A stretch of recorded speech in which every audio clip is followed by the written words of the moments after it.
سلام كبغيتانان مدحنينان يسوس كريستوس مسكولاتكم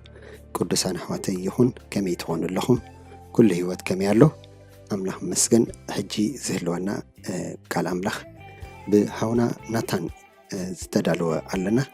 كسع مودعتا كتكتاتلو يقدمكم نابتيز بحلنا كندهبينا كسع مودعتا كتكتاتلو يقدمكم زيابيهر يبارككم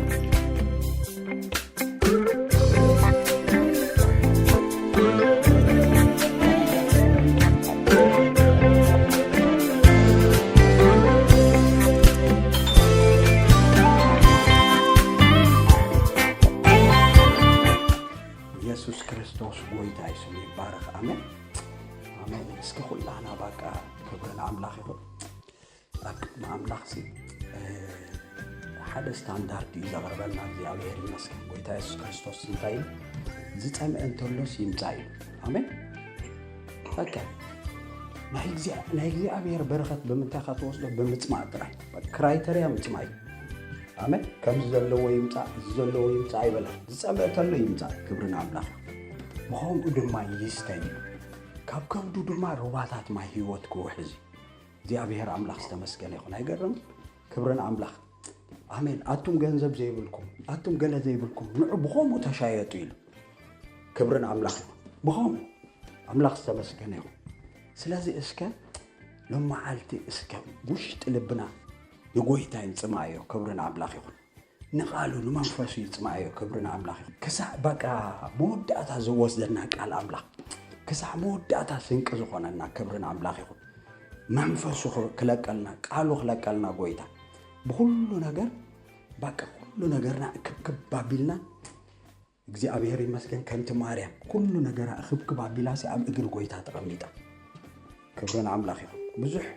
ነገር እኮ ዋኒን እኮ ነይርዋ ኸውን ኽእል ከምቲ ማርታ ብዙሕ ነገር ግን ኩሉ ነገራስ ስብስብ ባቢላስ እግዚአብሔር ይመስገን ኣብ እግሪ ጎይታ ባቃ መሪፃ እንታይ ልዋ ጎይታ ኸ ማርያም ካብ ኣዘይ ወሰድ ክቡር ግደ ሓርያ ኣላ ኢልዋ ኣምላኽ ዝተመስገነ ይኹን ካባና ዘይ ወሰድ ክቡር ግደ ንጎይታ ኢየሱስ ክርስቶስ ምፍላጥ ኣሜን በዚ ፍልጠት እዚ ኸዓ معبايو بقى نايسب طريتسي نايسب طريت كهو እንደሎ በቃል አምላክ መሰረት ታይመስልኩ ለእግዚአብሔር መፍላጥ ክብርና አምላክ ይኩ ንጎይታ መፍላጥ ንጎይታ ካን ፈልጦሎ መገድ ታይመስልኩ ጎይታ ባዕሉ ይሉ ነቦስ ይሉ ጀካ ወዲ ዝፈልጣ የለን አይገርም ወዲ አብጀካቲ ወዲ ርኡሱ ገልጾሉ ዝፈተወ ተዘይ ኮይነሲ ማንንም ዝፈልጣ የለን ይሉ ሎሪ ትጋድ بلاخ تمسكن يخون آمين سلاسي باقا لو معالتي قويتا رؤسو خقلتلنا خفوتي እግዚአብሔር ይመስገን آمين باقا زين عاي وشت لباي ملي دولو سومي بارخ نيشتي كمسكن اندي دايركت نابتي قويتا زهبنا ميسنج كنابتينا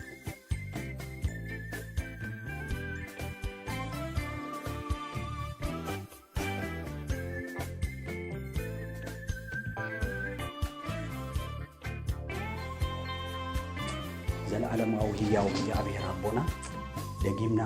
ነመስግና ካለና ክብሩ ሁሉ ኣብ ሰማይና ምድርን አኻለበይንኻ ይኹን ሰናይን ሙሉን ውበት ካባኻ ካትለውጢ ወይስ ምምልላስ ጽላሎት ዘይብልካ አቦ ብርሃናት ይዝወርድ ሃሌሉያ ጽቡቕ ሙሉእ ውበት ካባኻ ካብላዕሊ ይዝወርድ ኣብ ታሕቲ ጽቡቕ ዝበሃል የለን ሃሌሉያ ጎይታ ሕጂ ድማ ቃልካ ክትለቀልና መንፈስካ ክትለቀልና ናይ ነፍስ ወከፍ ሰብ ዘለዎ ኩነታት ንስኻ ትፈልጥ ጎይታ ክብርን አምላኽ ይኹን ሃሌሉያ ንሕና ቻነል ጥራይና ጎይታ ትትዛረብ ንስኻ ኢኻ ትምህር ንስኻ ኢኻ ኣብ መንጎና መምህር የለ ጀካ መንፈስካ ግሎሪ ትጋድ ወናይ ዘለዓለም ኣቦ ሕጂ ድማ ገዛ ርእስኻ ክትገልጸልና ንጸልይ ኣለና ጎይታ ርእስኻ ክትገልጸልና እስኻ ርእስኻ ክትገልጸሉ ዝፈተኻ ተዘይኮይኑ ማንም ንዓኻ በኣሰር ሃሰው ኢሉ ክፈልጠካ ዝኽእል የለን رأسك رفيل كتجبرلنا خابتن فلتك أنا لعلك نفلتك آمين بقولتها بيسوس كريستوس نتسلي علينا جناز بتصحكوا يمثلني يلن أبدأ ريزل لنا رسعكوا نبكدمي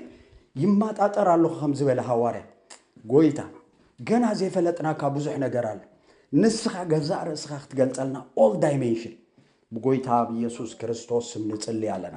ብሩኽ መንፈስ ቅዱስ ነቲ ካብ ጎይታ ዝኾነ ዘበለ ኩሉ ተፍልጠና መንፈስ ንስኻ ኢኻ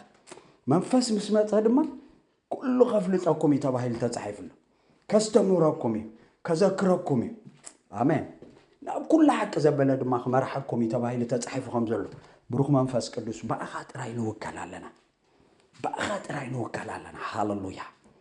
ዋው ግሎሪ ክብሪ ንህበካ ኣለና አሜን አሜን አቦ ስለ መንፈስካ ተመስገን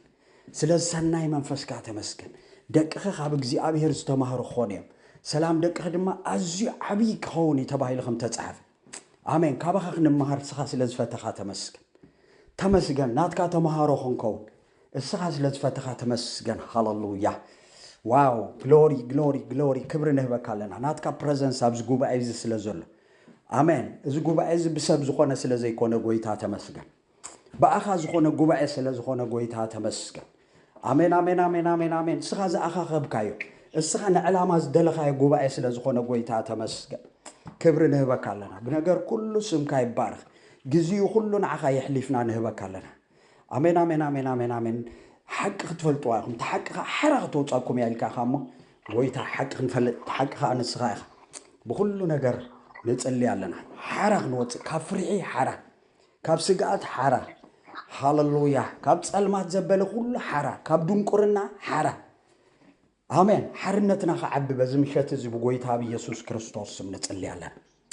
ናይ ዘለዓለም ኣምላኽ ስምካ ይባረኽ ጸላእትና ስለ ዝበተንካዮም ተመስገን ፋሕ ስለ ዘበልካዮም ጎይታ ተመስገን ነንሕድሕዶም ተዛቢዖም ስለ ዝወደቑ ጎይታ ተመስገን ነገር ኩሉ ምኽርኻ ጥራይ ስለ ትፍጽም ጎይታ ተመስገን ስምካ ይባረኽ ብጎይታ ብኢየሱስ ክርስቶስ ስም አሜን ክብሪ ንኣምላኽ ይኹን ብሩኻት ከመይ ቀኒኹም ኩሉ ሰላም ዘለኹም እግዚአብሔር ይመስገን አምላኽ ተመስገን ይሁን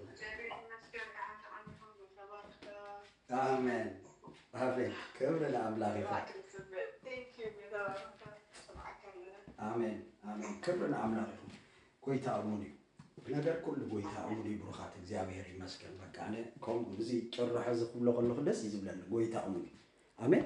ኩሉ ነገር ጎይታ እሙን እዩ ከምኡ ኢሉ በቃ እግዚአብሔር ትብኣይ ዝኣምን ኢሉ ክድሕን ኢሉ ከኣቱም ክወፅን ከዓ መጓሰ እዩ ክረክብ ኢሉ አሜን ክድሕን ጥራሕ እኳ ኣይኮነን ከኣቱም ክወፅን ከዓ መጓሰ ክረክብ ኢሉ ጉስነት ክረክብ ክብርን ኣምላኽ ይኹን አሜን ይጓሰየና ጎይታ ስለ ዝኾነ ስሙ ይባረኽ ሃሌሉያ አሜን በመዓልቲ ኣብ ልበይ ዘሎ መልእኽቲ እግዚአብሔር ይመስገን ኦፍኮርስ ኣብ ስራሕ ውዒለ ግን ኣብ ስራሕ ወላ እንተዋሓልኩሲ ብመንፈሰይ ግና በቃ ብዛዕባ እዚ ጉባኤና ንሕና ይሓስብ ነይረ ማለት እዩ እግዚአብሔር ይመስገን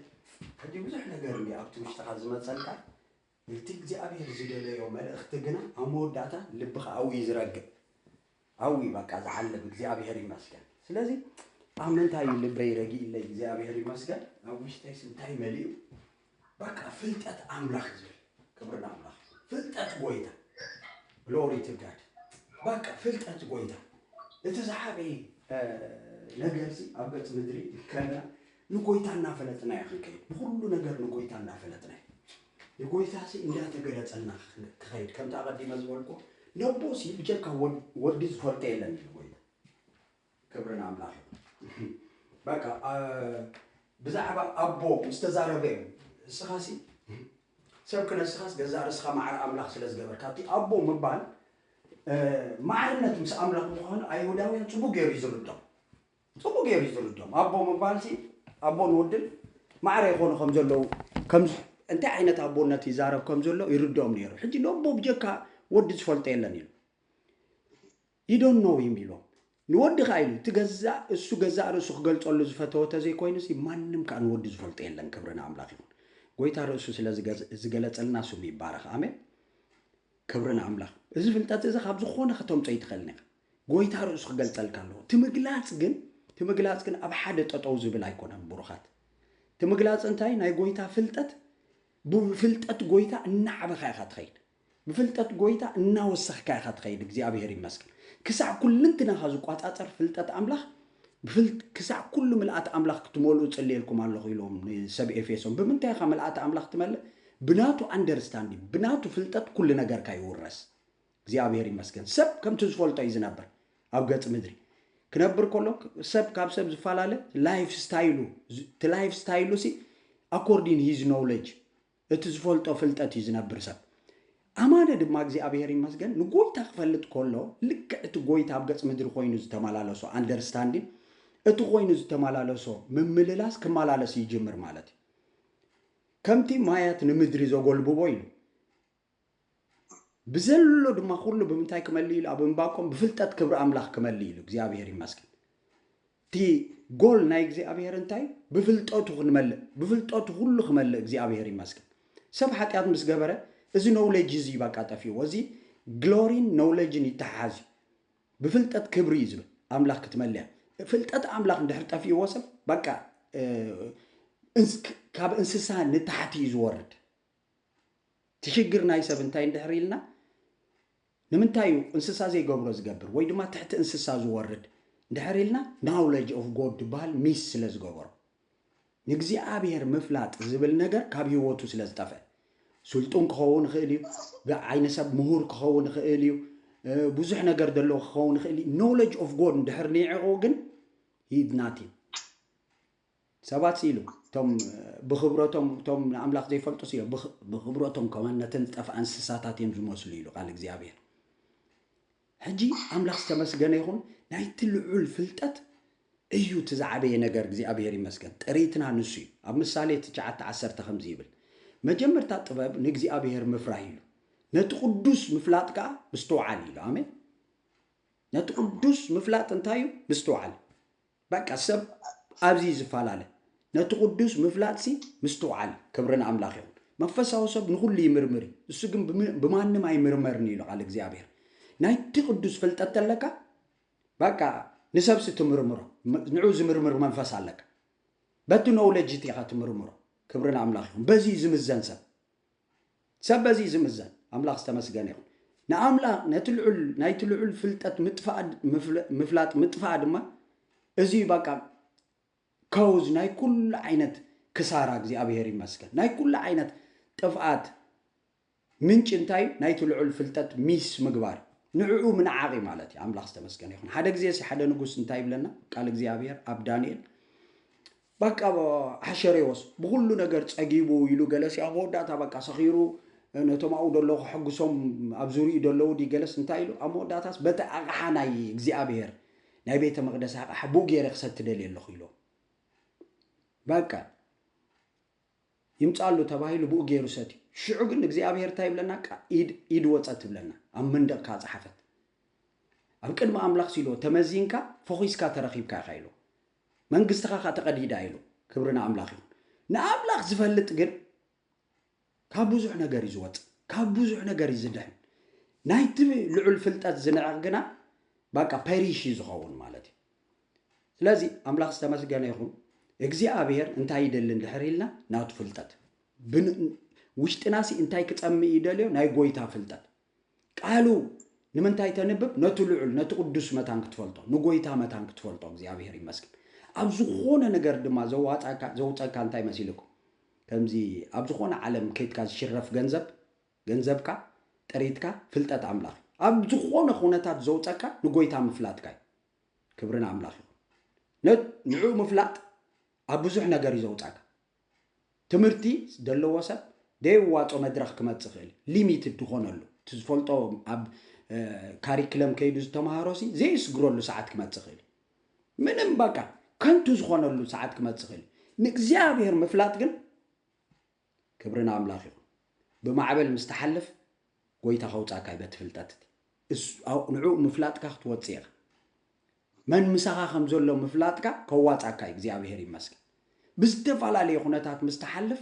دواتا كاسي حجي كله جزي كندلبو زقبانا كنصومو زقبانا انتاي ناي قويتا فلتاتي مالتي كزيابير يمسك أب تنبيت إرمياس معرف جعت تقص عسران سلستن كم زيبل طبابنيا بطبابو أي تحبني حيال بحيلو أي تحبن هبتاموني بهابتو أي تحبن زعبنسي إزي بهزب بلني أمو أنا أمدري معرتن فردن صدقن زقبر جزي أبيهر مخاني بمستو علون ها بمفلاتون دعا يتحبني بالجزي أبيهر كبرنا أملاخ إذا فلتات تزتر حيث حبن كبروخات آمين لوري تقعد ንጎይታ ምፍላጥ ንዕኡ ምፍላጥ እዩ ትዛሓብር እንታይ ስለ ትፈልጥ እግዚአብሔር እዩ ፍርድን ምሕረትን ጽድቅን ዝገብር ኣብ ገጽ ምድሪ እግዚአብሔር ይመስገን ብዙሕ ፈሊጡ ሰብ ዓለም እንታይ ክትከውን ብምንታይ ክትውድእ ድሕሪ ዘመን እዚ እንታይ ይኽመጽእ ካበይ ናበይ ትኸይድ ኣላ ምንም ክፈልጥ ኣይክእልኒ ንጎይታ ዘይፈልጥ ተኾይኑ ምክንያቱ ሶርስ ናይቲ ኖውሌጅ ብሙሉኡ ካብ ታሕቲ it is adamic ንጎይታ ኢየሱስ ክርስቶስ በቃ በእምሮ ክምርምርዎ ተመጽም ፍጹም ክፈልጦ ዝኽእል የለን ትሕት ዝበለ ጥራሕ ዝፈልጦ ክብርና ኣምላኽ እዩ ከም ትሕት ዝበሉ ጥራሕ ዝግለጸሎ ባይኒ ሚንስ ክምርምርዎ ኢሎም ዝመጹ ኣብ ቃል ኣምላኽ ተመርሚሮም ጥራሕ ከይዶም እዚ ትገብሮ ዘለኻ ሓይልሲ በይናይ ስልጣን ኢኻ ትገብሮ ዘለኻ ኦኬ ኣነ በኻ በይናይ ስልጣን ከም ዝገብሮ ክነግረኩም ካልእ ሕቶ ክሓተኩም የሳ ተመሊስኩም ለይ ክነግረኩም እየ ጥምቀት ዮሐንስ ካብ ላዕሊ ዲያሲ ካብ ኣምላኽ ዲያስ ካብ ታሕቲያ ካብ ሰብ ተይልና ኩሉ ሰብ ከም ነቢይ ይቕበሎ ይመቐትለና ካብ ኣምላኽ እንድሕር ኢልናዮ ከዓ ስለምንታይ ዳ ንዓይ ከዘይኣመንኩም ንኽብለና ምክንያቱ ዮሐንስ ብዛዕባኡ መስኪር እንዲዓ ተዋጻና ኢሎም እንድዒ ኢሎም ኪድ ቦላ ንኸይነግረኩም ብዝኾነ መገዲ መጺኑ ጎይታ ትሕት ኢሉ ተዘይኮይኑ ክፈልጦ ዝኽእል የለን ብሩኻት ኣሜን ሓደ ግዜ ካብ ጎይታ ኮይኑ ሰብ ክዛረብ ከሎ ካብ ጎይታ ኮይኑ ክኸይድ ከሎ ክምርምሩ ክትምርመር ኣይትኽእልኒ ኢኻ እግዚኣብሔር ይመስገን እስኻ ጥራሕ ትፈልጦ ጎደና ትኸይድ ትኽእል ኢኻ እስኻ ጥራሕ ትፈልጥዮ ጎደና ክትሓልፍ ትኽእል ኢኻ ግን እቲ ነገር ክብርና ኣምላኽ ይኹን ሶሩሱ ካብ ጎይታ ተኾይኑ እንታይ ብምንታይ ትፈልጦ ንብል ቃል እግዚኣብሔር እንታይ ይብለና መገዲ ጻድቕ ሲሉ ከምታ እናደመቐት ትኸይድ ፀሓይ ከም ቀትሪ ትኸውን ከምኡ ኢሉ ናይ ጻድቕ መንገዲ እናደመቐ እዩ ዝኸይድ ብሩኻት እናወሰኸ እዩ ዝኸይድ እናተኾለዐ እዩ ዝኸይድ ካብ ጎይታ ዝኾነ ነገር እናወሰኸ እዩ ዝኸይድ ትገማልኤል ድበሃል ጽቡቕ ነገር ይነጊርዎም ብዝተጻረርዎም ንሃዋርያት እንታይ ኢሎም ኣቱም ሰባት ኢሎም እዞም ሰባት እዚኦም ካብ ገዛእ ርእሶም እንተኾይኖም ኢሎም ካብ ገዛእ ርእሶም እንተኾይኖም ብዙሓት ተሲኦም ጠፊኦም እሞ ክጠፍዮም ኢሎም ካብ ኣምላኽ እንድሕር ኮይኖም ግን ኢሉ ምስ ኣምላኽ ክትበኣሱ ከይትርከቡ ኖውሌጅ ኦፍ ጎድ ተለዎም ካብ ጎድ ዝኾነ ሶርስ ሒዞም ድሕሪ ይኸዱ ኣለዉ ምስ ኣምላኽ ምባኣስ ጥራሕ ይትርፉ ኢሎም ናይ ሃዋርያት ነገር ካብ ጎይታ ስለ ዝኾነ ክብርና ኣምላኽ ይኹን እናተኾልዕስ ኣባና በፂሕሎ እግዚኣብሔር ይመስገን ዘመናት ጥሒሱ መልእኽቶምሲ ይቕጽል ኣሎ ክሳዕ መወዳእታ ዘመን ኣምላኽ ዝተመስገነ ይኹን ስለዚ ናይቲ ልዑል ፍልጠት እቲ ዝዓበየ እዩ ብሩኻት ኩሉ ግዜ ንጎይታ ዝፈልጥ ሰብ ሃብታም እዩ ኣምላኽ ዝተመስገነ ይኹን ብኩሉ ዳይሜንሽን ንጎይታ እንዳፈለጥና ክንመጽእ ከለና you are rich in the midst of confusion you have peace ንዓኻ ሰላም ኣለካ ሰብ መልሲ ዘይብሉ መልሲ ኣለካ ንዓኺ መልሲ ኣለካ እግዚኣብሔር ይመስገን እዚ ፍልጠት እዚ ጥራሕ ይዘገርም ብዙሕ ኣብ ዓለም ዘሎ ዘገርም ኢላ ተቕርቦ ዓለም እዚ ኮነ እንደገርም ናይ ጎይታ ነገር ይዘገርም እግዚአብሔር ይመስገን ዳዊት ኣብ መዝሙር ዳዊት 139 እንታይ ኢሉ ኣብ መዝሙር ዳዊት 139 ኣምላኽ ዝተመስገነ ይኹን ከምዚ ክብል ተዛሪቡ ዳዊት ብምንታይ ተገሪሙ እንድሕር ኢልና ኣምላኽ ዝተመስገነ ይኹን ቃል እግዚአብሔር ክነግረና ከሎ ሓደ ነገር ኣገሪሙ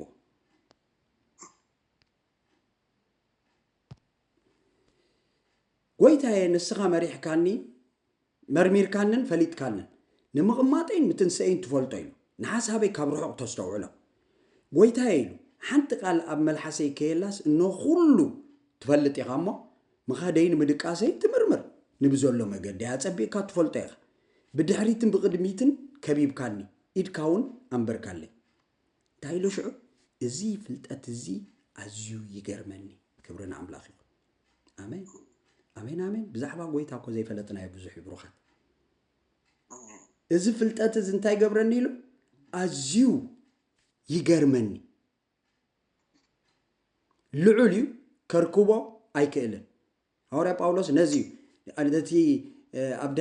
ገና ዝበፅሕክዎ ይመስለኒ የለን ኢሉ ኣብ ድሕረይ ደሎ እናረሳዕኩ ናብ ቅድመይ ግን ይማጣጠር ኣለኹ ኢሉ ሓደ ክርስትና ጉያ ብሩኻት እንታይ ኢኻ ትጎይ ጉያ ኢኻ እንታይ እዩ እቲ ኣብ ምድሪ ክትፈልጦ ዘለካ ንጎይታ ምፍላጥ እዩ ክብርና ኣምላኽ እዩ እቲ ምድሪ ክትወፅሕ ዘለካ ብዛዕባ ጎይታ ፍልጠት ምፍላጥ እዩ ካብ መዓልቲ ናብ መዓልቲ በቲ ትፈልጦ ኢኻ ትቕየር ንጎይታ ምፍላጥ ከምዚ ናይ ቤት ትምህርቲ ምፍላጥ ኣይኮነን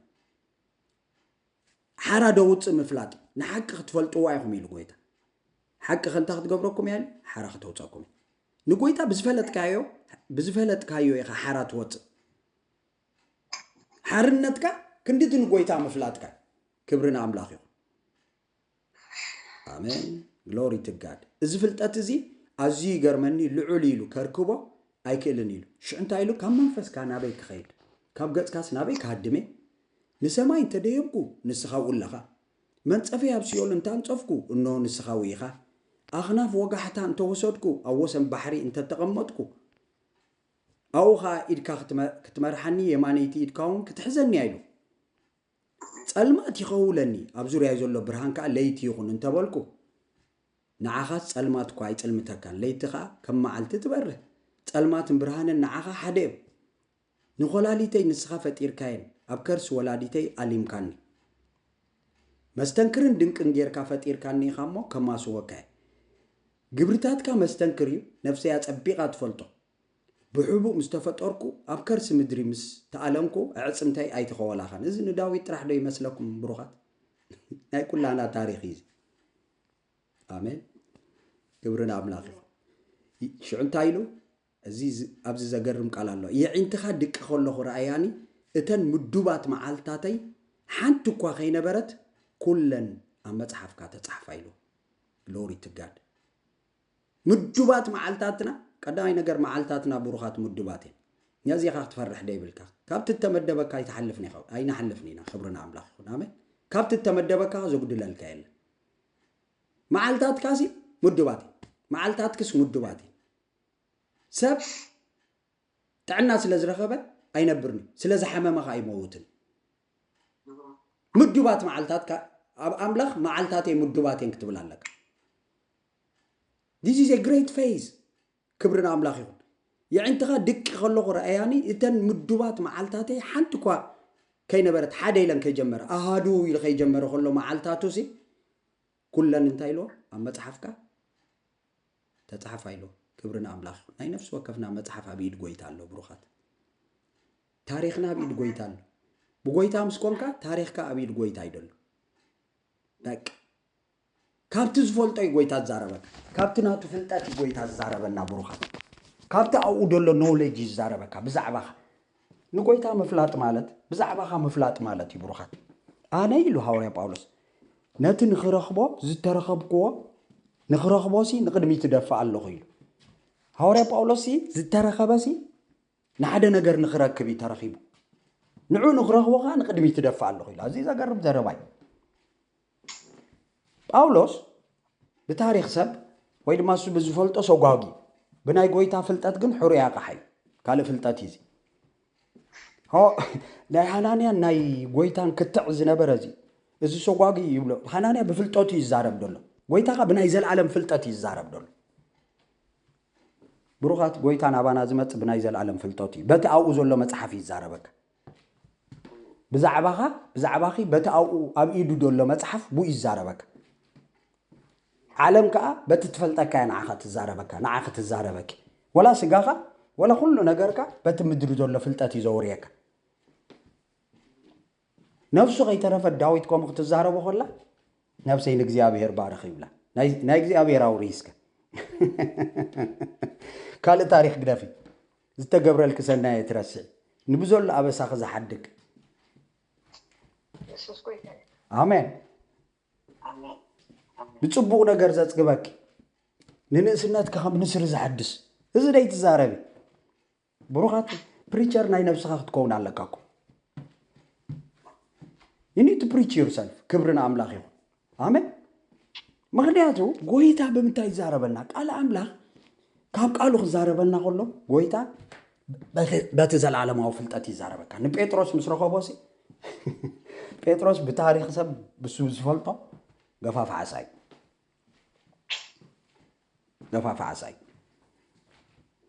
ጎይታ ካበይ ተዛሪብዎ ተልካ ካብቲ ዘለዓለማዊ ፍልጠት ገፋፍ ዓሳ ነርካ ኸሞ ግን ገፋፍ ሰበይ ክገብረካ ኢሎ ወሬበ ኣብታ ኣጀንዳ ናይ እግዚኣብሔር ገፋፍ ሰብ ሓደ ግዜ እቲ ምድራዊ ሞያና እስቲ ናይ እግዚኣብሔር ደለና ሞያ ይማሳሰል ከምዚ ይማሳሰሊ ኢኔሰንስ ዝተሓዘሉ ኣጋጣሚታት ኣሎ ገፋፍ ዓሳ እንዲ ነይሩ ግን ገፋፍ ሰብ ዮሐንስ ድማ መርበብ እናሰፈየ ከሎ እናዓረየ ከሎ መርበብ እዚ መግፈፊ መርበብ እዩ ተፀዊዑ መርበብ እናዓረየ ከሎ ወይም ዮሐንስ ተፀዊዑ ኩሉ ኣብ ወንጌል ስርሑ ምትዕርራይ ማለት ደይፈለጥካ እዩ ዘፍልጠካ ዮሐንስ ኩሎም ወንጌላት ብዛዕባ ጎይታ ኢየሱስ ክርስቶስ እከለ ወለደ ሽዑ ድማ ካብኣ እዚ ኢየሱስ ዝበሃል ደሎ ክርስቶስ ተወልደ ይብል ኢየሱስ ዝበሃል ደሎ ግን መኒ ክርስቶስ እሱ ተወልደ ይብል ኣብ ዮሐንስ ተመፂኻ እንታይ ዝብለካ ዮሐንስ መጀመርያ ቃል ነበረ እዩ ዝብለካ ሕጋጮ ዲኩ ግን ናብቲ ዝዓመቆ ይደእትወካ ዮሐንስ መንዲ ዝገብሮ ነቲ ነገር ሲ መንዲ ዝገብሮ ክብርና ኣምላኽ ይኹን ዛት ኢዝ ሂዝ ሚኒስትሪ ናና ኮሊን ኣለና ብሩኻት ነፍስ ወከፍና ፀዋዒት ኣለና ነፍስ ወከፍና ነናህናዕዮ ኣለና ኣብ ጎይታ ክብርና ኣምላኽ ይኹን ኣሜን ንጎይታ ምፍላጥ ማለት ሚሽንካ ምፍላጥ ማለት ይበኻል ኣባህላ ንምንታይ ኢኻ ትነብር እስኻ እንታይ ተልእኾኻ ኣብ ክራይስት እንታይ ጊደ ይደለካ ምፍላጥ ማለት እዩ ኣሜን እስከዚ ይግለፀልና ጎይታ ኣሜን ምድራውነትና ሲ ጎይታ ይቀይሮ ኩሉ ናይ ስጋ ዘበለ ኣተሓሳስባና ብምሕዳስ ሓሳብና ጎይታ ይለወጠና ኣሜን ኣሜን ከምኡ ዝብል ቃል እግዚኣብሔር ብምሕዳስ ሓሳብኩም ተለወጡ እምበር ነዛ ዓለም እዚኣ ሳይትምሰሉ ኣይሉም because we are not from the world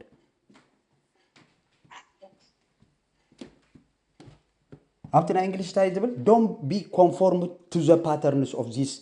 world ዝብል ኮንፎርም ኣይትኹን ኣይትፍቀድ ኮንፎርም ክትኮን ካልእ ኖውሌጅ ኣሎ ብዛዕባኻ ካልእ ፍልጠት ኣሎ በዚ ሐዋርያ ጳውሎስ በዚ ከምዚ ሪች ነይሩ ኣይ ምግላፅ ሰብ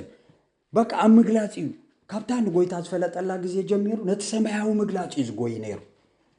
በዚ ከምዚ ከዓ ንኩሉ ስዒርዎ በቃ ጳውሎስ መትሓዚ የብሉ እኳ ጳውሎስ ብምግላፅ ከይዲ በቃ መትሓዚ የብሉ ንድሕር ሞት ረብሕኡ ኮይኑ ብምንታይ ዳልካል ጳውሎስ ትሕዞ ዛዕዚ በፅሕዎ ወይ በቃ ሕጂ ክብርና ኣምላኽ ይኹን ኩሉ ግዜ እቲ ንዓና ዘጨንቐና ነገር እቲ ሕቶ ዝኾነካ ነገር ዘይተገልፀልካ ነገር ኣሎ ማለት እዩ ናይ ክርስቶስ ነገር ኣሜን ኣሜን ሓድሽ ኪዳን ናይ ምግላፅ ብሩኻት ብምግላፅ ኢኻ ትወፅእ ኣብ ብሉይ ኪዳን እንታይ ኢልዎም ንበዓል ኢያሱ ዝረገፅኩሞ ዘበለ ከውርሰኩም እየ ኢልዎም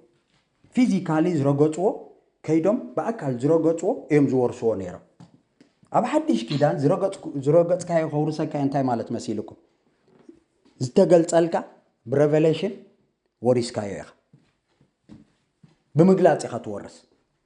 ኣሜን ምክንያቱ እቲ ንነፍሲ ወከፍ ዘብርህ ብርሃን ናብ ዓለም ይመፅእ ነበረ ይብል እቲ ብርሃንካ ኣብ ፀልማት የብርህ ፀልማትካ ክሕዞ ይተኻለን ኢሉ እቲ ብርሃን እዩ ንዓኻ ዘውርሰካ እቲ ዝበርሃልካ ፀላይ ኣብ ብርሃን ክቐውም ኣይክእልን ብገለ ነገር ትሰግእ እንትፈርሕ እንተሊኻ ሓደ ነገር ኣሎ ደይተገልፀልካ ማለት እዩ ብሩኻት ክግለፀልካ ኣለዎ ሓደ ነገር ማለት እዩ ሬቨሌሽን ክትረክብ ኣለካ ኣብቲ ነገር እቲ ምግላፅ ክትረክብ ኣለካ ኣሜን ብምግላፅ ኢኻ ትወፅእ ሓድሽ ኪዳን ናይ ምግላፅ ምግላፅ ዝብል ቃል ብመሰረቱ ኣብ ሓድሽ ኪዳን ጥራሕ ደሎ ሓድሽ ኪዳን ቃል ኣዛብ ሰባሲ ኣዛብ ንዓይሲ መን ይብሉኒ ኢልዎም ሓደ ግዜ ጎይታ ኢየሱስ ክርስቶስ ገሊኦም ኤርምያስ ዝብሉ ኣለዉ ገሊኦም ኤልያስ ገሊኦም ሓደ ካብ ነቢያት እዩ ዝብሉ ኣለዉ ንስኹም ከመን ትብሉኒ ተገድስ ስኻ መን ትብለይ ንስኹም ከመን ትብሉኒ እስኻ ኢልዎ ጴጥሮስ ክርስቶስ ወዲ ህያው ኣምላኽ ኢኻ ኢልዎ ማቴዎስ 16:16 ዋው እዚ ኢልዎ